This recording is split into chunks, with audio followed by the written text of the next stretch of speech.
Okay, so I've been sitting on this for a while. I don't usually post stuff like this, but I saw someone bringing up the hunt in another thread, and the comments were full of people who still have no idea what actually went down. So here it is. I was working in the marketing department at Universal in 2019. Not some big shot exec, just someone far enough inside the building to see things, and close enough to the ground floor to feel the whole thing shake when it fell apart. And trust me, it fell apart fast. It started as the most normal job in the world. We were promoting a Blumhouse movie. If you know anything about that studio, you know they basically print money.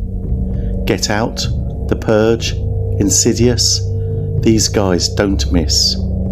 So when the hunt came across our desks, nobody was sweating it. It was a fun, violent, B-mover thriller about rich people hunting regular folks for sport. Dark, sure, but Blumhouse dark. The kind of dark that makes people laugh and then feel a little weird about the fact that they laughed. The cast was great.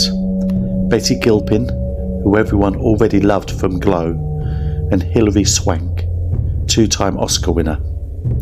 The trailers were sharp. The release date was set, September the 27th, 2019. Everything was completely normal. And then the script leaked. This is the part nobody really talks about properly. It wasn't the whole script, it was one line, one single line that got pulled out of context and passed around every conservative media like it was the most evil thing ever committed to paper. Nothing better than going out to the manor and slaughtering a dozen deplorables. That word, deplorables. If you were alive in 2016, you know exactly what that word meant and who it was aimed at. Hillary Clinton had used it to describe Trump voters, and it became this massive rallying cry for the right. And now here was a movie, from Hollywood no less, where rich elites were literally hunting and killing people they called deplorables. I remember sitting in a meeting and someone pulled up a news clip on their laptop. Then another, then another. The coverage was everywhere and it was furious.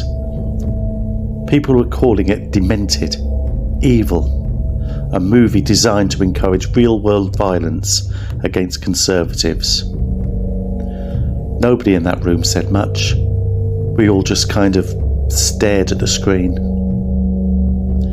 Then the president tweeted, August 9th, 2019. No movie title mentioned directly, but everyone knew what he was talking about. He called out liberal Hollywood, said the film was racist at the highest level, that it was made in order to inflame and cause chaos. The President of the United States about our movie. I don't care what your politics are. When that happens, the air gets sucked out of the room. I watched senior people I'd never seen rattled just go completely quiet. Phones started buzzing, emails started flying, and then, the next morning, the announcement came down. Universal Pictures is cancelling the release of The Hunt. Just like that, gone. Trailers pulled, promotional materials wiped. The September date, dead. I remember one colleague turning to me and going, "Did that just actually happen?" It had.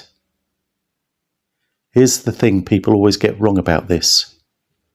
Everyone assumes the studio saw the movie as some dangerous propaganda piece and panicked. That's not it. The people who actually made this film, director Craig Zobel and writer Damon Lindelof, were losing their minds because the whole point of the movie was the exact opposite of what people were claiming. The elites in the film aren't cool. They're not heroes. They're ridiculous, out-of-touch hypocrites whose whole plan falls apart almost immediately. And the hero, Betty Gilpin's character Crystal, isn't on anyone's side. She's not a deplorable, she's not a liberal, she just wants to survive. And she spends the whole movie tearing apart the dumb assumptions everyone keeps making about who she is. The movie was mocking both sides. That was literally the point, and the fact that people on one side lose their minds about it without seeing it first, that was basically the movie's thesis playing out in real life. Nobody wanted to hear that. The narrative had already been written. And then it got worse. A whole lot worse. The death threats started coming in. I'm not going to get into specifics, but people connected to the film, not just executives, actual crew members were getting messages, the kind you don't laugh off. Security conversations were happening that I'd never been part of before on any project. There's something deeply strange about working on a movie that's been declared radioactive by the most powerful office in the country. You start second guessing everything. Was there something we missed? Could we have seen this coming? Should someone have flagged that one line months earlier? The answer to that last one, by the way, is probably yes. Fast forward to March 2020. Universal decided to give it another shot. New marketing campaign, new tagline. The most talked about movie of the year is one that nobody's seen yet. They leaned all the way into the controversy, and honestly, it was kind of a genius. The whole campaign was basically a dare. You've been arguing about this movie for months. Come find out if you were right. I generally thought it was going to work. I thought we were getting the ending the film deserved. Then COVID hit. 1 week. The movie had been back for 1 week when the world shut down and every cinema in the country closed. I'm not exaggerating when I say I just sat there in silence when I heard. After everything, the outrage, the cancellation, the death threats, the comeback, a global pandemic finished the job. It made almost nothing at the box office, not because of a boycott, because there was literally no one there. So what's the point of all this? Nobody banned The Hunt. No government official signed a piece of paper. No law was broken. What happened was quieter and in some ways more unsettling than that. A movie got killed by a combination of media outrage, corporate fear, and one very loud tweet from the very top.